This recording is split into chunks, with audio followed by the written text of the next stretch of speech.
The more you sweat in practice the less you bleed in battle. मैंने तो यही सीखा है। स्वागत है आपका नए वीडियो में। नाम है Lakhan Balod. Sorry for the inconsistency. कुछ प्रोफेशनल कमिटमेंट्स के कारण मैं लगातार वीडियोस पोस्ट नहीं कर पा रहा हूँ, बट ये वीडियो मैं एक स्पेसिफिक डिमांड पे बना रहा हूँ। कल रात को I was having a word with my roommate, तो वो मेरे को बोलता है कि यार लखन, क्या किया जाए, कोर्स छूट रहा है हाथ से, एंड लेस देन 45 और 50 days are available for exams, तो कैसे रिवाइज़ किया जाए, how to sort of things, और लास्ट का 1 डे और 1.5 डे जो अपन को मिलता है एग्ज़ाम बिफोर द एग्ज़ाम, तो उसको कैसे यूटिलाइज़ किया जाए। तो सबसे पहले तो मैं कौन होता हूँ एडवाइस देने वाला। इसके लिए आपको बता देता हूँ, बिकॉज़ ये वीडियो मैं बना रहा हूँ सेकंड ग्रुप के लिए, सी ए फाइनल सेकंड ग्रुप के लिए, जो सी ए फाइनल सेकंड ग्रुप के एग्ज़ाम्स देंगे, तो it is relevant for them, but सभी के लिए रेलिवेंट है बिकॉज चीज़ें चेंज नहीं होती है। तो ये चीज़ है कि मेरे को फर्स्ट अटैम्प्ट में डी टी में आई स्कोर 22 मार्क्स, सेकेंड में 48, and in third attempt I score 62, and same with I D T. In the third attempt it was an exemption, and in SCMP I scored like 35 in the first and 28 dipped down in the second, and scored 55 in the third attempt. So I can give you right kind of advice. It is up to you. You are better judge for yourself. तो सबसे पहले अपने को सिर्फ और सिर्फ ऐसे study material पे फोकस करना है। इन द SCMP, IDT, अगर किसी का इलेक्टिव में इकोनॉमिक लॉ है, then only go for economic law study mat, जो अपना इंस्टीट्यूट का है, बेस्ट इन ऑल काइंड। और डीटी के लिए you can go for Bhanwar Borana sir का कॉम्पैक्ट और कंपाइलर, और या फिर अतुल अग्रवाल सर का जो उनके शॉर्ट नोट्स जो उन्होंने अपलोड करें, प्लस उनके revision videos, and same with Bhanwar Borana sir, जैसे भी टीचर्स आपको जमते हैं। सो जस्ट अ डिस्क्लेमर, यहाँ पे मैं किसी को, there is no offence for any one, but don't go for like fancy things, जैसे चार्ट्स बहुत जल्दी रिवाइज हो जाता है, सो एंड मेंटरिंग सेशंस और super revisions and all, because the more you spend time with your books the more it will give you benefit. तो आप अपनी बुक्स के साथ ज़्यादा टाइम बिताएं, और सबसे बेस्ट थिंग है कि आप अपना रिवीजन सॉर्ट आउट करें चीज़ों को। आपको कौन से चैप्टर पे ज़्यादा ध्यान देना, अभी तक आपने इतना रिवाइज किया होगा, तो you will get to know कि कहाँ पे यू आर लैकिंग, कहाँ पे आपका स्ट्रेंथ है, कौन से चैप्टर के अंदर कौन सा चैप्टर वीक है। तो दिस इज़ टाइम फॉर आप उन चीज़ों को ज़्यादा इम्प्लीमेंट करें, उन चीज़ों पे ज़्यादा फोकस करें जो आपकी स्ट्रेंथ है, जो आपको मार्क्स दिलाएंगे।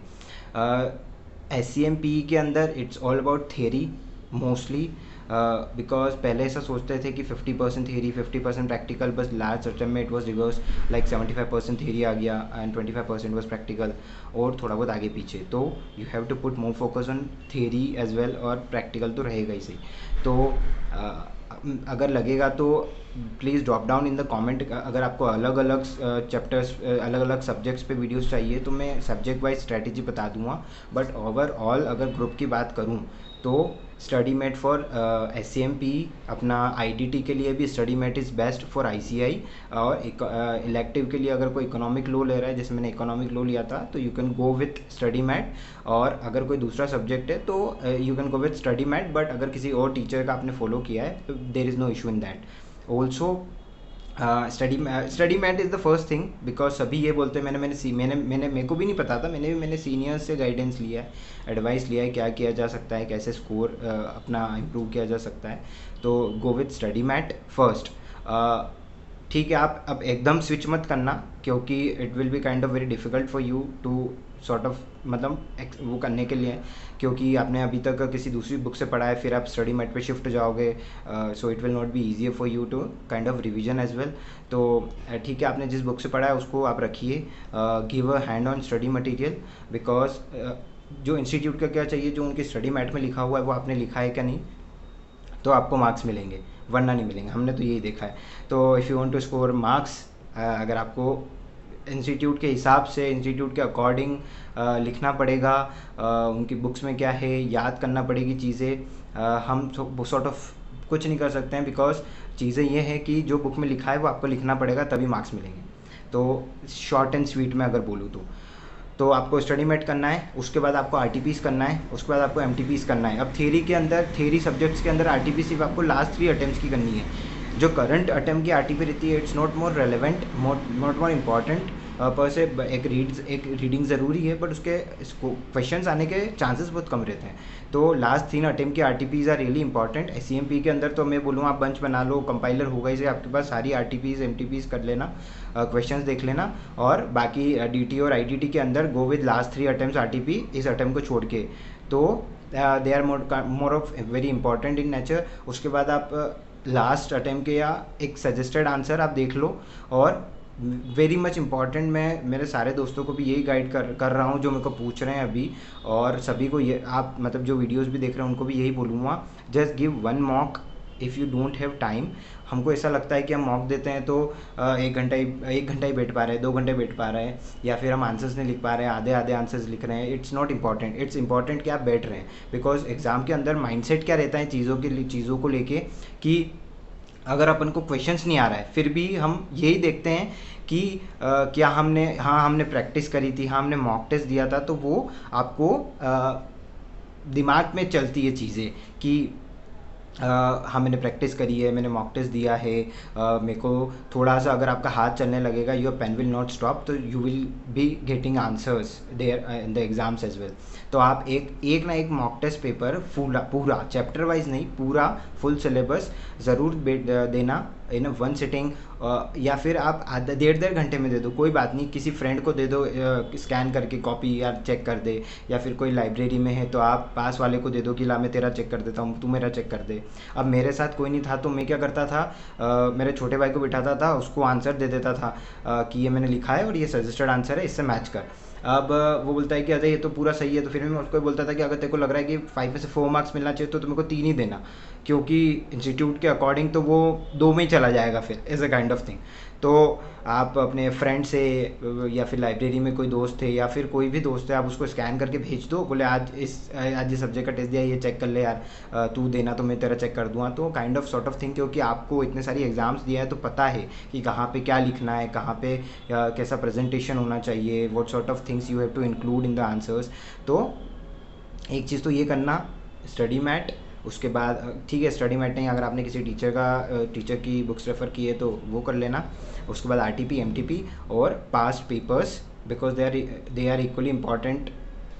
इंस्टीट्यूट का जो मटेरियल है, क्वेश्चन पेपर उसी से आता है, बट हम क्या करते हैं, चीज़ों को बहुत एक्सेजरेट कर देते हैं, लाइक अरे वो भी कर लेते हैं, उसका नहीं आया, इसका नहीं आया तो वो आ सकता है। Trend analysis, we can say trend analysis is good sort of thing, but purely relying on that can cause you an attempt, और हमको पता है कि एक अटेम्प्ट की कीमत क्या होती है। तो इट्स रियली इंपॉर्टेंट कि आप अपना जो बेस्ट दे रहे हैं उसमें आप और भी बेस्ट दें। एज इन, अगर आप एक पेपर सॉल्व कर रहे हैं, आप 2 पेपर सॉल्व करो, आप प्रैक्टिस बढ़ाओ, स्पीड बढ़ाओ, क्योंकि DT या IDT में अगर पेपर सॉर्ट ऑफ इजी वाला आ गया तो चलो ठीक है, बट अगर इंस्टीट्यूट ने सोचा कि नहीं इस बार लेंथी देते हैं तो वो ऐसे क्वेश्चंस देंगे, आपका पेपर ही ख़त्म नहीं हो पाएगा। तो सॉर्ट ऑफ ये चीज़ें बहुत इंपॉर्टेंट है, आप इन चीज़ों पे ध्यान देना। आप पेपर्स लिखो, आपको अगर पेपर नहीं लिखना है ना, आप 4 क्वेश्चन कोई भी, आज जैसे ट्रस्ट मैंने टॉपिक कंप्लीट किया तो ट्रस्ट के कोई भी 4 क्वेश्चन ले लो, या फिर दोस्त को बोल दो कि यार ये कंपाइलर इसमें 4 क्वेश्चन दे दे, अलग अलग वैरायटी के मैं सॉल्व कर देता हूँ फटाफट, उससे आपका क्या कॉन्फिडेंस भी बढ़ जाएगा। ये चीज़ें करके देखना बहुत ज़्यादा रियली हेल्पफुल है।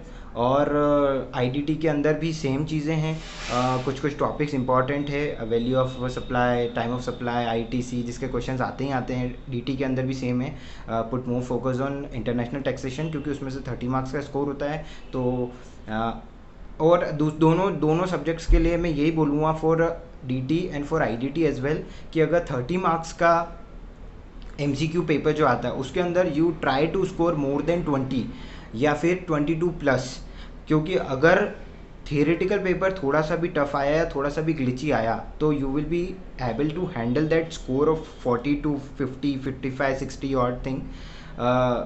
तो बाकी का जो पेपर एक इजी वाला आएगा उसके अंदर यू कैन स्कोर एग्जाम्शन, क्योंकि एक एग्जाम्शन ज़रूरी है अपने को ग्रुप क्लियर करने में। क्योंकि मैंने तो यही देखा है कि एक सब्जेक्ट में अगर आपको एग्जाम्शन आ जाती है and rest of the subjects अगर थोड़े से ग्लिची भी आते हैं तो you can score 45, 40, 50, 60 approx marks, तो अपना एवरेज निकल जाएगा। इट्स नॉट इम्पॉर्टेंट कि आप 80, 90 नंबर लाना है, मेरे को 95+ लाना है, कोई ज़रूरी नहीं है। किसी की बातों में नहीं आना, अपने किसी को कॉम्पिटिशन नहीं करना है, आपको पास होना है। आप चीज़ों को समझें, रैशनल तरीके से देखें, और सब। और लास्ट में एक और टिप, एडवाइस, गाइडेंस, सजेशन अपने दोस्त से ये समझ लेना कि कोई भी चैप्टर छोड़ना मत।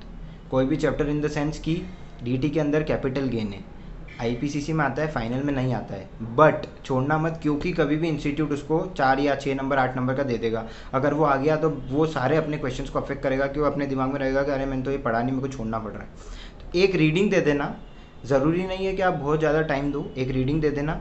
सेम विद HCMPE, कुछ कुछ टॉपिक्स ऐसे हैं जो अब मोर रेलेवेंट है, जैसे वो केस स्टडी डाइजेस्ट हो गया था, उसके अंदर से अब बहुत आने की चांसेस है, तो आप एक वो चीज़ देखना अच्छे से।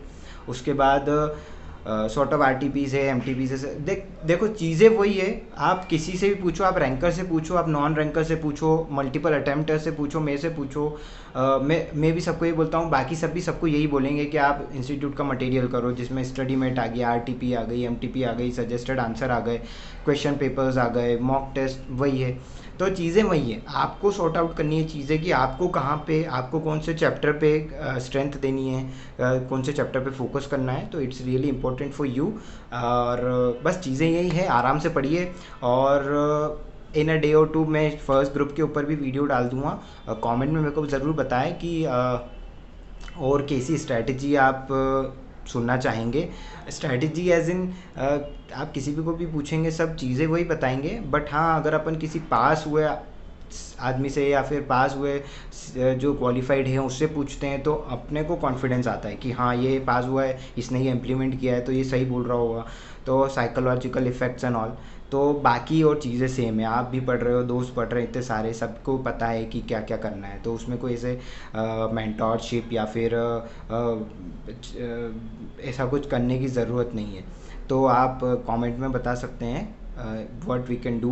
अगर सॉर्ट ऑफ स्पेसिफिक सब्जेक्ट की वीडियो चाहिए तो I will be really happy to help also. अगर आपको पर्सनल कनेक्ट करना है तो आप लिंक्डइन या फिर इंस्टाग्राम, टेलीग्राम, व्हाट्सएप, कैसे भी आप मेरे को अप्रोच कर सकते हैं।